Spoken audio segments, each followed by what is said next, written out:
Alaska is known as the final frontier. For many adventurers, this state symbolizes the wild places that dominate their dreams and make their imaginations run wild. Alaska is the largest state in the Union, covering an area in excess of 663,000 square miles. This is more than twice the size of Texas, and Alaska is larger than all but 18 sovereign countries. Not only is Alaska the largest state, but it's remote and greatly uninhabited, home to moose, caribou, black bear, interior grizzlies, and in the case of this week's show, coastal brown bears.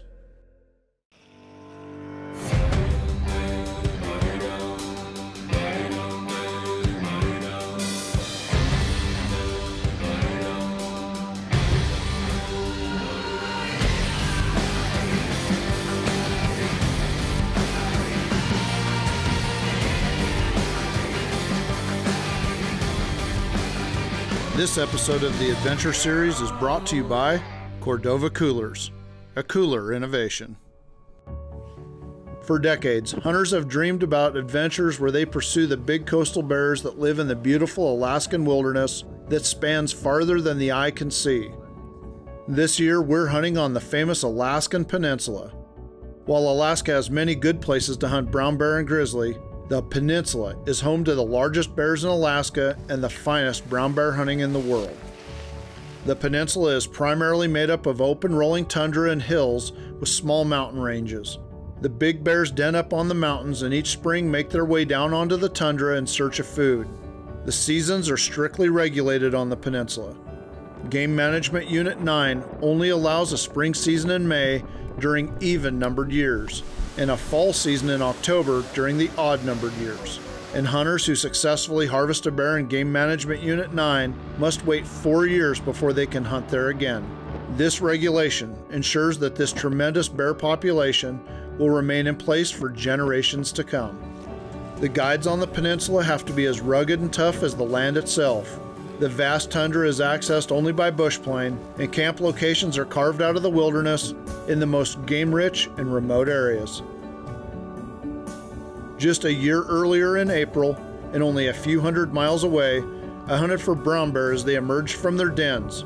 A brutal, cold, but successful hunt.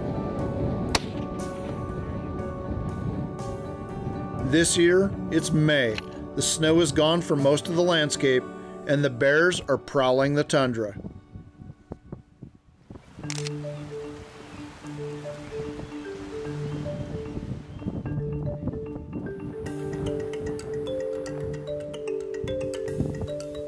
Because we would require so many flights to camp for all of the people and gear, it simply could not be done in a single day. The plan was to fly my camera operators Ian Majak and Dan Thorstad into camp the day before I arrived. All right, first one in. I think it's been like 2 years since I've flown with Phil, so I'm pretty jacked up about it. The plane's looking sweet. Yeah, I appreciate it. Yeah. Working into that. Yeah, so let's hop in there and go, huh? All right, yeah, let's get you over here.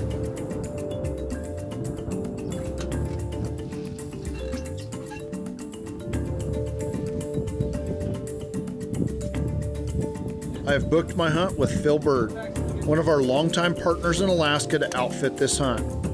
We have hunted with him before, and many of our clients over the years have enjoyed his professional services.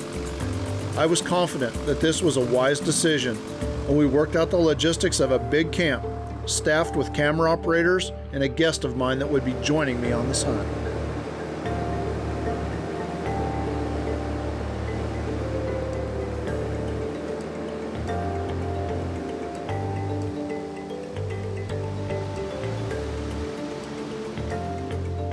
So on May 8th, Phil started the task of flying one person and a load of gear across the scenic tundra and rolling mountains into our remote camp location.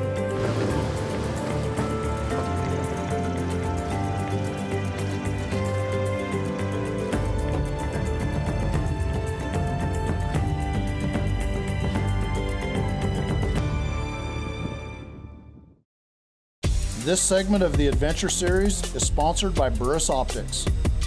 Find what matters.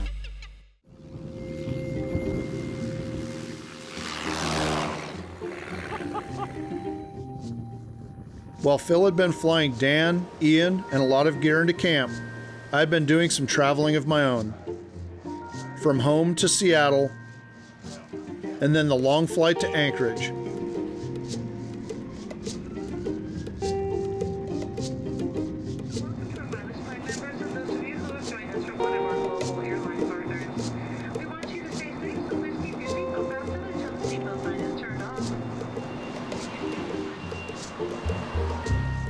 I spent the night at the Lakefront Hotel, and the next morning took the shuttle to the Anchorage Airport, where I met up with my special guest for this week's show, Dan Honus from Bergara Rifles.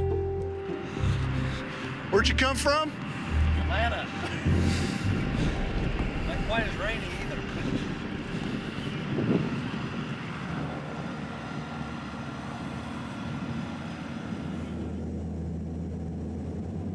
From Anchorage, we flew to the town of King Salmon, home of the Bristol Bay Fishing Fleet and gateway to some of the best brown bear hunting in Alaska. Ladies and gentlemen, on behalf of Pen Air and Alaska Airlines, we would like to welcome you to King Salmon. All right, I'm getting ready to load up in this bush plane. Phil's gonna take me out to our hunting location, and hopefully I'll get that big brown bear. Since Phil could only take one person and gear at a time, I sent Dan. He would be hunting first, and in the event that Phil was unable to get me into camp that day, at least he would be there to start hunting season the next morning.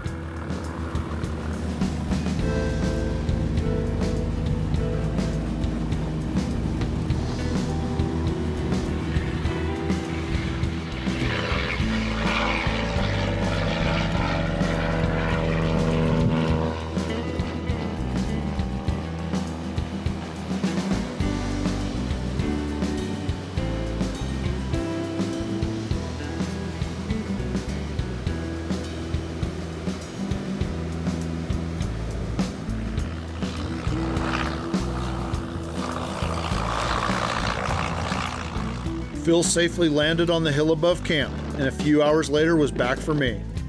The flight into camp was remarkably smooth given the windy conditions, and within an hour I had landed to join my team on the mountainside that we would call home for the next 3 weeks.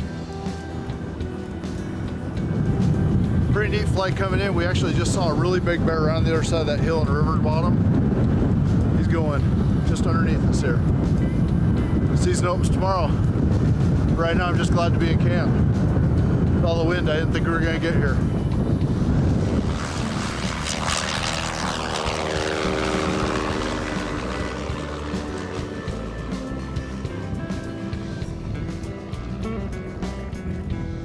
When I arrived, my guide Bill Gordon was waiting for me.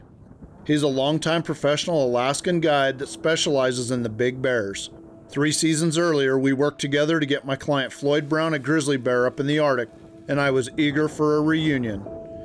Bill is a big and rugged man, patient and smart, and his years of experience paid dividends for those lucky few that get to hunt with him. But this week, it's all about Dan Honus. Dan Honus enlisted in the United States Marine Corps in 1990, and after serving nearly 4 years in the military, he was stationed in Okinawa, where he met his first precision weapons repairman.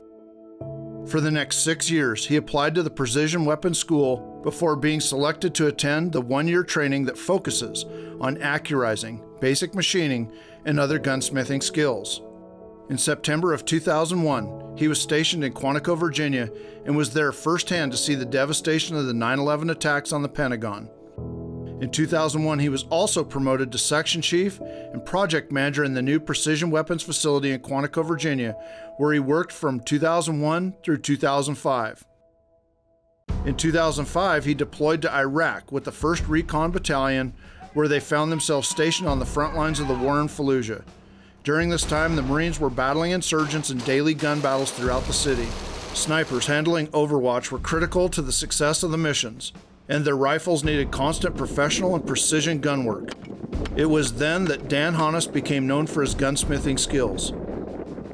Dan specialized in working on the guns that the SEALs, the Marines, the DoD snipers, anybody who was a shooter that was handling overwatch brought their guns to Dan Not only was he the best gunsmith in Fallujah, he was the only gunsmith in Fallujah.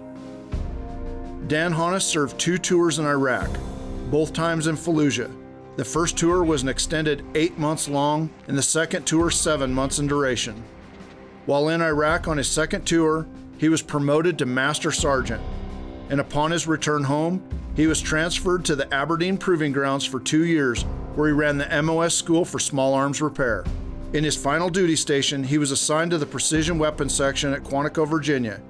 He was the senior Marine instructor and production chief for all weapons systems, and he was running the section. After 22 years in the United States Marine Corps, Master Sergeant Dan Honus retired from military service and entered the private sector. He is now with BPI employed as the Bergara North America Rifle Production Manager. So when you buy a new Bergara rifle, you can trust that he personally has made sure that it meets the level of excellence that he demands from a rifle. And since he made the .338 Winchester Magnum rifles that I'm hunting with on today's show, I thought it was only fitting that he join me in Alaska for this spring brown bear hunt. This segment of the Adventure Series is sponsored by Bergara Rifles. Our barrels make the difference.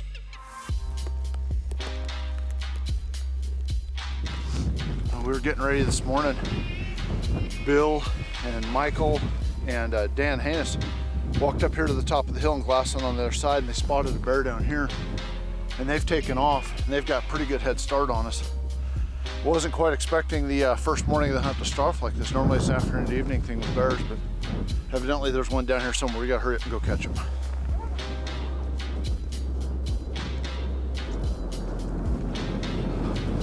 They're coming back up the hill. I don't know why.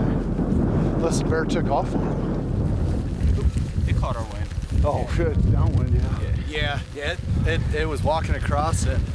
Stood up like that, was looking like that, did the left and right, and it dropped down, and then it stopped and did it again. It looked like that, and then it was gone. Where'd it go? Out that way? No, she ran straight. Oh. Yeah. Straight back. It was a sow, you think? Sow? I think so, yeah. Not the one from yesterday. It was way too dark. Well, up the hill we go. Oh, we had our Chinese fire drill anyway. Yeah. In this big, wide open and vast landscape, you need to be patient and use your optics. We spend hours on top of the highest points glassing, and glassing some more. There's a lot of topography out there, and a bear can appear at any time, from anywhere.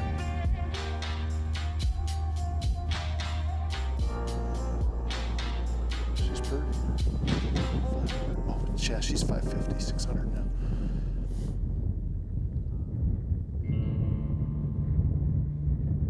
I've said it before, bear hunting in Alaska is 90% boredom and 10% sheer terror and excitement.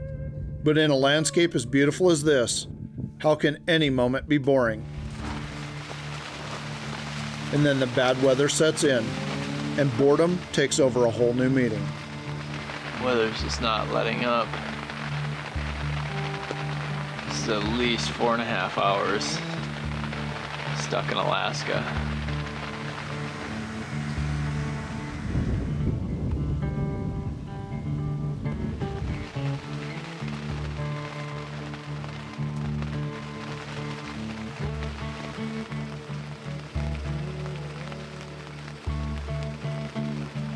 Well, tent update, day 3.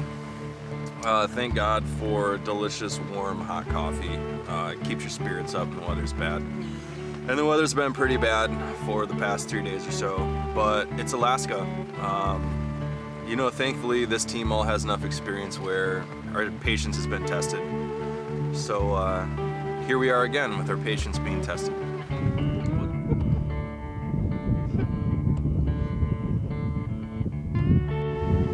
This is the 4th day of bear season. We've really only maybe got to hunt about a half a day. The last 2 days have been brutal. Yesterday especially, just socked in with fog. Couldn't see 150, 200 yards at most, and that was at the good times. When the weather's like that, you just gotta tuck into the tents, read a magazine, watch a movie on your iPad, do something to pass the time. Because when you've got 16, 17 hours of daylight, there's just a lot of time to kill, and it can get pretty boring for people. And I know that that's part of the challenge when the weather goes bad, to find a way to pass the time without losing your mind, knowing that eventually you're going to get out in the field and it's going to happen.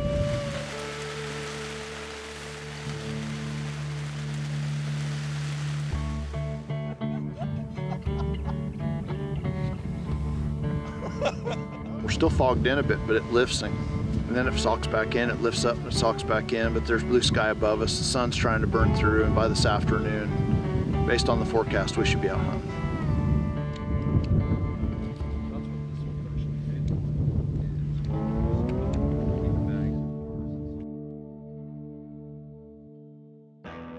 The fifth morning of our hunt, we awoke to blue skies and the perfect breeze to keep the bugs down. And it didn't take long for Dan and Bill to spot a big bear down in the valley. He's right on top of that ridge, walking from left to right. Yeah. Yeah, he looks big. I've been observing, just waiting to see if he's going to come out of there or not. And I'm thinking he might go down there and just lay down for the day. Could be. I was thinking if we can get across the saddle, at least get partially up that hill. Up there on the right? Yeah, the bigger hill. Just cross that saddle, go, right side of that little lake. Well, what happened was we watched the bear cross this whole valley right here. He went down into a low spot next to the water, and it's pretty warm today, so I'm pretty sure what he did was he got in one of those low spots and tried to stay cool. Because this bear was so far away, I stayed behind with the packer and watched the bear in the spotting scope while the guys crossed the valley and made an attempt to cut the bear off. The intent was to give the guys hand signals as to the bear's location. Unfortunately, the big bear crossed paths with a sow and followed her completely out of sight and over the horizon. The boys had a long walk back, and we called it a day.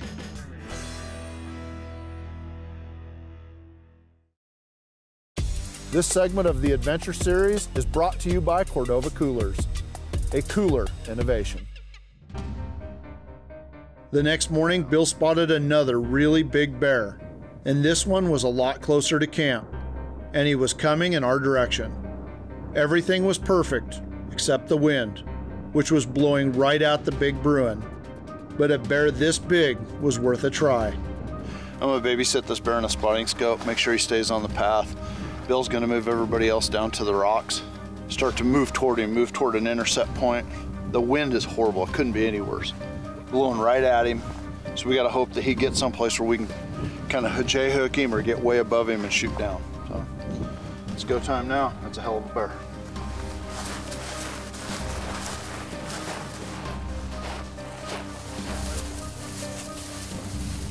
After setting up on the last place we saw the big bear, we had one more chance as we caught a glimpse of him going down the valley and made a play.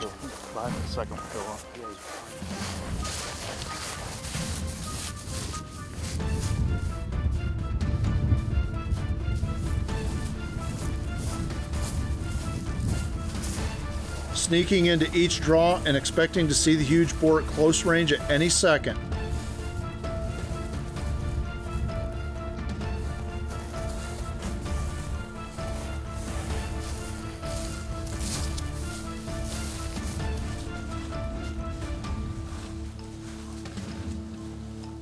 But it wasn't meant to be.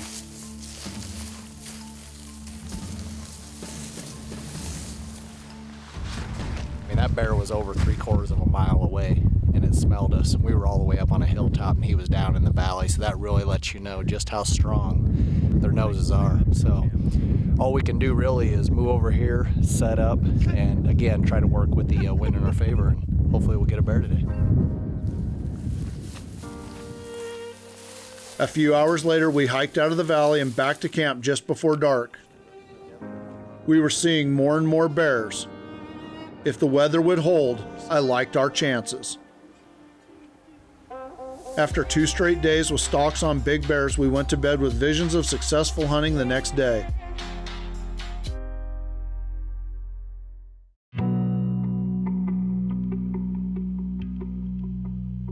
While I awoke to a perfect sky, Alaska's weather changed before lunch, and we were socked in with low clouds and rain, and eventually zero visibility. There was no way we could hunt, and the storm sat in on us for 4 days.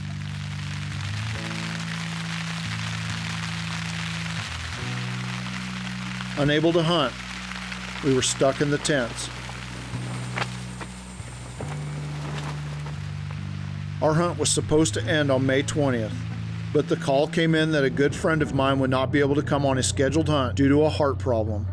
He was supposed to rotate in as Dan flew out. You have 10 days. So I approached Dan with the idea of staying an extra 10 days and finishing the hunt with me. This is where the Marine Corps toughness really started to show. So with 3 more days of forecast bad weather ahead of us, we battened down the hatches and weathered the storms. Just miserable, super cold, just about the worst conditions possible. Now it's starting to lift. See the lake, we can see the whole valley floor. So we're all getting geared up. We're gonna climb up on top of the mountain and start glassing again. See if we can't find a bear for Dan. Well, finally got a break in the weather, and got some sun. It's nice, actually pretty warm today, and it's probably about 9:45. Got out here, we had some fog this morning, and got our first bear sighting of the day. Been a few days since we've seen one. Weather's been pretty rough, fog, a lot of wind, rain.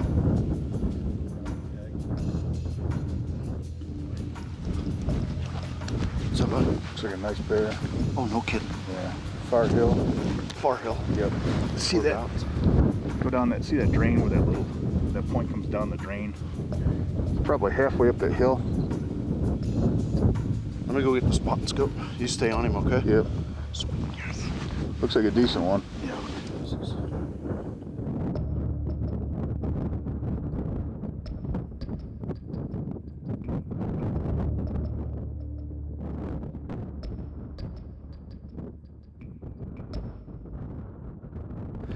We're losing our visibility again. Clouds are moving in. I think the rain's moving in again. So visibility's been almost nothing, like at times less than 100 yards. And today showed some promise. I mean, it looked pretty good earlier today, but right now, as I stand here and I'm talking to you, the visibility is getting worse and worse.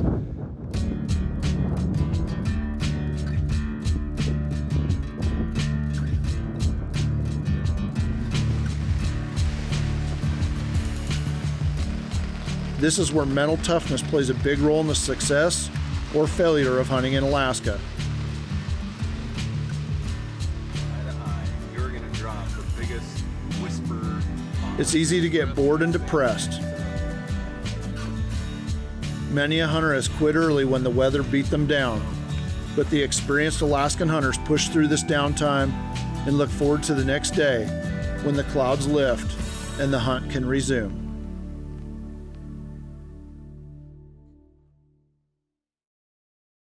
This segment of the Adventure Series is sponsored by Super Hides by Marathon Seat Covers. The bright sun rose on our 17th day of hunting. With increased bear activity, we were all up on the hillside glassing both valleys.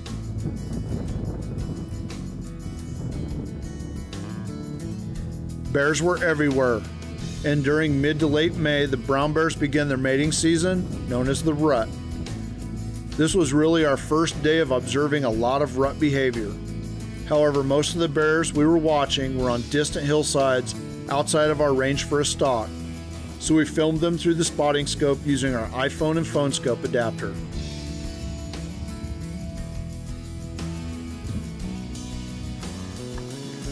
About mid-morning, we spotted what looked to be a mammoth bear in the valley across from us. But what was a mammoth bear turned out to be 2 bears breeding. Bill, let's let him go to sleep.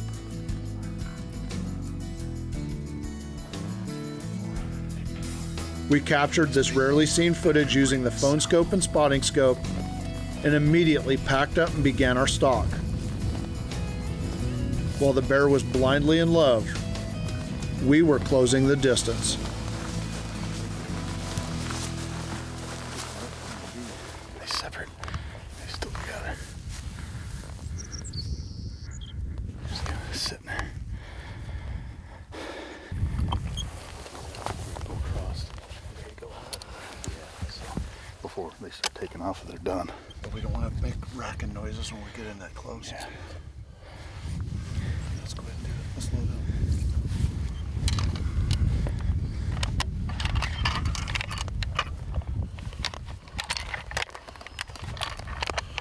Safeties. I'm safe. Safe. Scope on 3. Yep. All right. Crank them down. Let's go. He's tuckered out. They finally laid down. They're on the edge of this brush patch.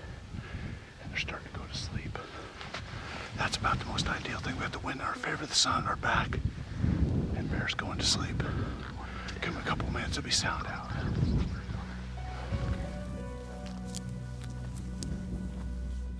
Thinking I'm gonna sit here for a couple minutes. We're gonna watch and see what the bear does. We all just made a pretty long hike over here, so I'm sitting here getting a drink of water and kind of control my breathing, get my heart rate down. So if I have to make a shot, I can make a good, accurate shot.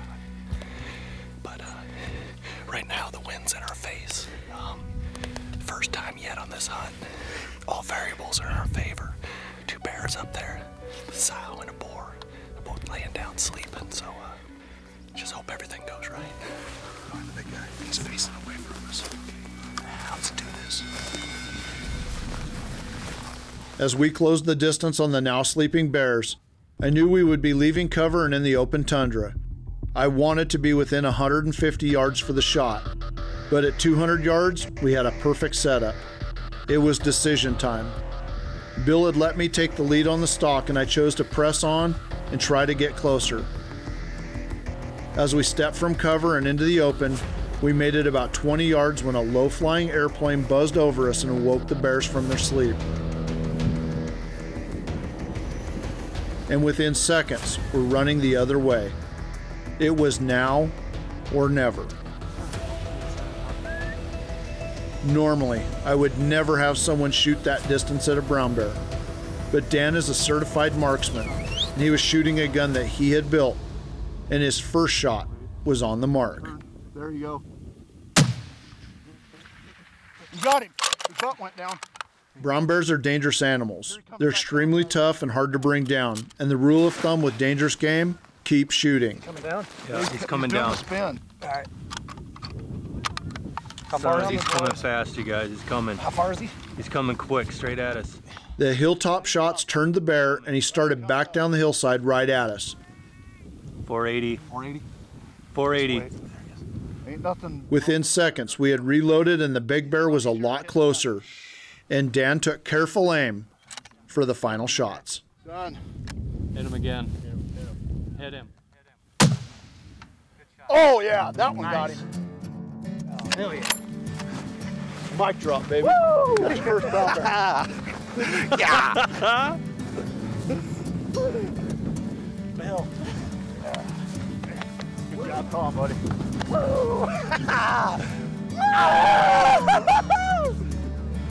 Good call. Good call. Yeah, we're coming up. You gotta stay low. Just anything. Yeah, I mean, I was. Well, and here's the problem. We're making our move, and the airplane flies over, and the bear sits up, looks at the airplane, and looks at us, and we're like, we went from dead sound to sleep to looking at a freaking airplane. Wow, that was freaking awesome to see a grizzly bear come flying down the mountain. Is that intense or what? Oh yeah. Sometimes it just makes you go nuts.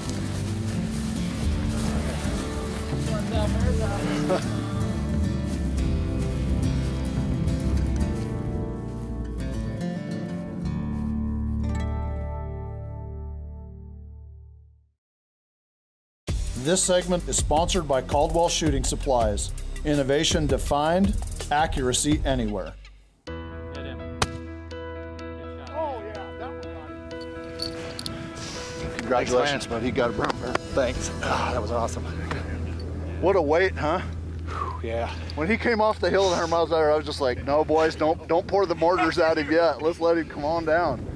I think my favorite one was like the 600 yard sideways Quartering shot. He went in right through there and broke his back opposite side. Yeah. That's why I was trying to bisect his body, but yeah, it worked. Whatever that was I did an worked. amazing shot, man. Yeah. I barely hear anything. Oh, I know. His nickname is Tuffy. Yeah, he didn't want to go easy, that's for sure.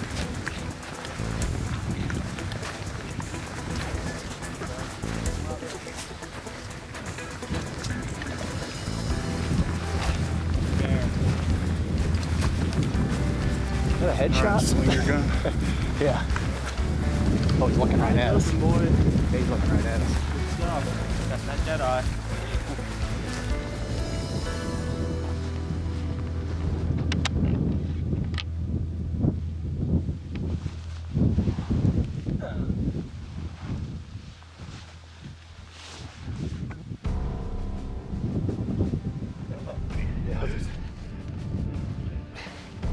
How do you grab him by the ear? It's a little surreal. I mean, I never, in my wildest dreams, thought I'd actually be here, you know. Thought I'd be here in Alaska, for one. Always wanted to come here, and then to actually shoot, you know, a great brown bear like this. So it's just awesome, man. There's no, it's indescribable, really.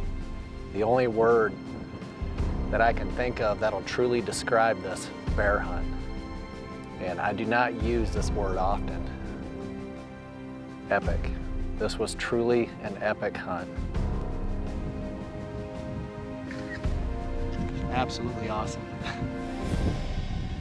All right, well, we just got the bear all caped out.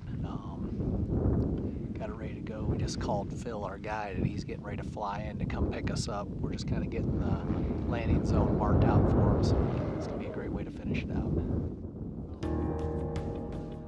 Dan's hunt was over. 17 days of wind, sleet, and rain. His patience had paid off. He could have gone home a week earlier. He could have quit, but Marines never quit. He chose to stay with me and finish the hunt, a testament to his character and the Marine that he will always be. So we called in Phil to land on our location and loaded the bear into his plane and flew it back to town for processing. We all hiked to camp and celebrated a great hunt, the taste of success, and enjoyed yet another amazing sunset on the lake-filled valley. I knew that tomorrow I would be hunting, and with the increase in bear activity, it was only a matter of time. This segment of the Adventure Series is sponsored by CVA Muzzleloaders. It's just a better gun. The next morning, we woke up and helped Dan get his gear packed up to the top of the hill, and before lunch, Phil had come to pick him up. Thank you very much. I appreciate everything you did, you know, and this is an awesome opportunity. It's great. You know, opportunity of a lifetime, and you made it come true, so I appreciate it. We said our goodbyes, and I watched him take off and fly into the horizon.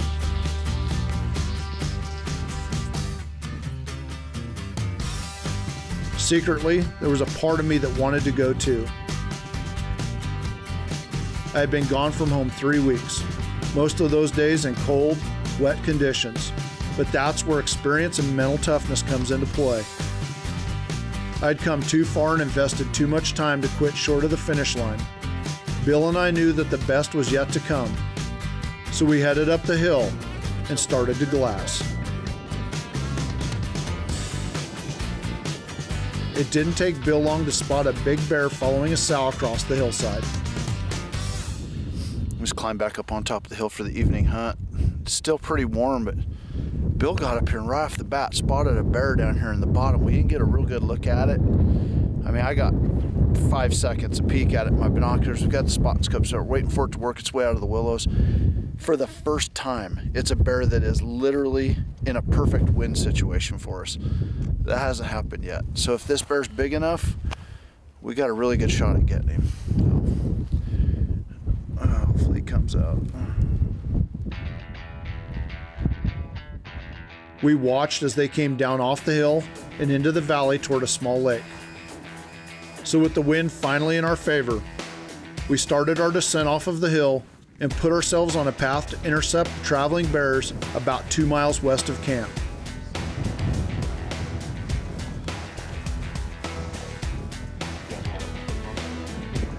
Down in there somewhere.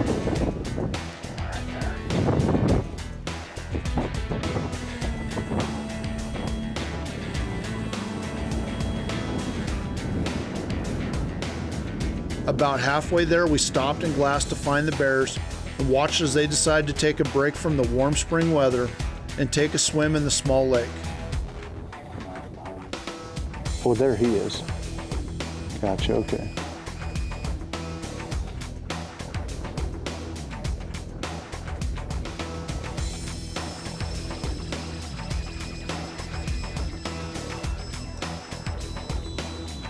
This was the break we needed, and we took this opportunity to close the distance.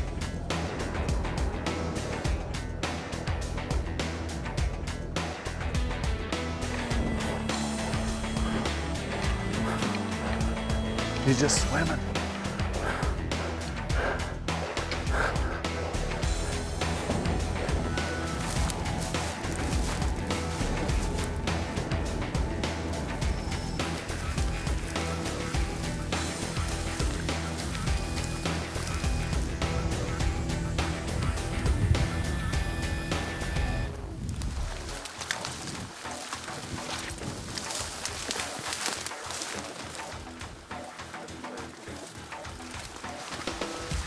As we stepped into the mosquito-infested brush and bogs, getting ever closer to the two unsuspecting bears, we had no idea what was about to happen.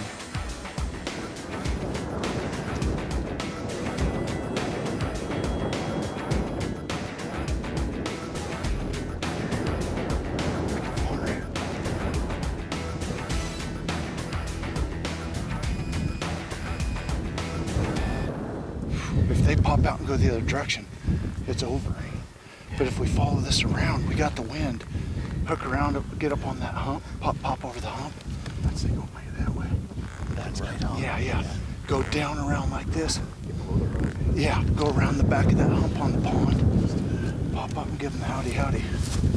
All right, let's do this.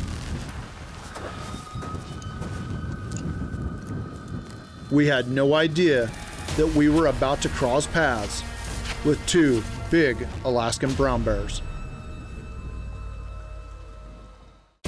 This segment of the Adventure Series is brought to you by Cordova Coolers, a cooler innovation. If you'd like to book your own guided big game hunting adventure, give my office a call. I will personally take your calls, answer your questions, and help you book the hunting or fishing trip of a lifetime.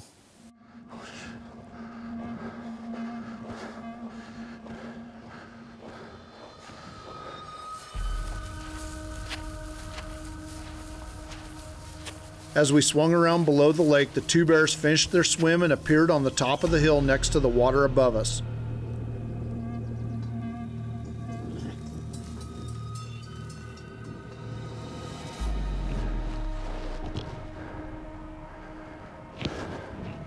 There she is, she just come up.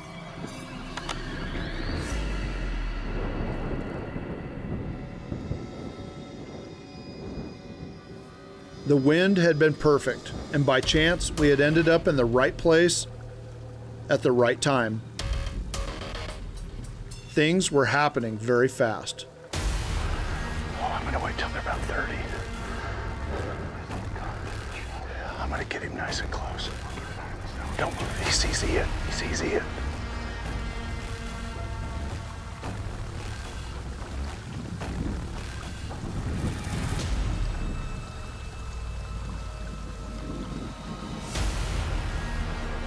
He's got to be the one in back.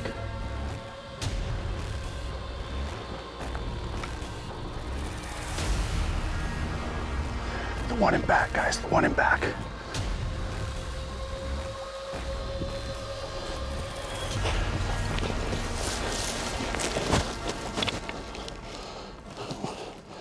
Dan?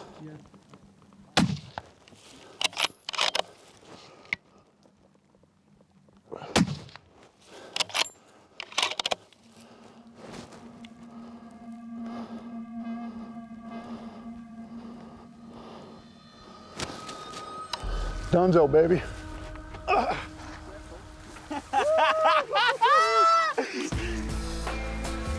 Yo. I didn't see her taste it. You see the one? I also saw the one bear. See the one in front? I'm like, what in front? I see her kind of coming this way. Oh, sweet. Woo! I love Alaska. I love hunting big bears. I like hunting big bears in tight situations. I'm not real fond of the bugs sometimes, but I do love hunting these big bears in Alaska. Hallelujah, baby. What a hunt. What a stalk. They swam out there forever. It was an amazing stalk, and I thought they were coming around the back of this hill, and I was focused here. I was waiting for them to come out here. You guys were like, hey, wait a minute, there's one right here. I'm like, uh-oh. Woo! As I walked up to this bear, it actually grew on me. Bears usually shrink. This one got bigger, squaring well over 9 feet, and his skull measurement was in excess of the Boone and Crockett minimum entry size. This had been an epic ending to a long and arduous bear hunt. Oh, I love it when these things work out. We've been doing nothing but death marches and rainstorms and blowing wind, and every bear we see is 2 mountains away, and we're trying to figure out how many hours it'll take to get to it. And he follows the sow right up under camp. Then takes a dip in a beautiful lake, swims around to cool himself off. That gave us a lot of time. Amazing. And that final sequence is as exciting as you will ever experience in a brown bear hunt, minus the full-blown charge that dies at your feet. That was awesome. To have a hunt unfold like this on the last night that we were gonna hunt is absolutely indescribable. The video will never do the excitement of the situation justice. But this is what we come out here for. This is what our clients come out here for. And this is what I live for. And I hope that you had as much fun watching this episode as we did making it through the highs and the lows, the dull and the excitement. This year's Alaska Peninsula brown bear season will go down as one that I will absolutely never forget. And I hope that you join us again next week when we bring you another exciting episode of the Adventure Series. The next day, we packed up camp and flew in several plane loads back to King Salmon, and our adventure ended as we boarded planes back to civilization.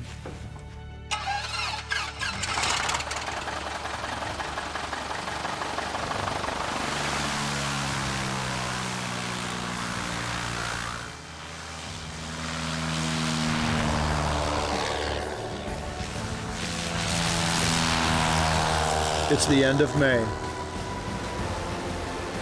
and the end of my spring season. But it won't be long before we're boarding another plane north and filming next week's episode of the Adventure Series.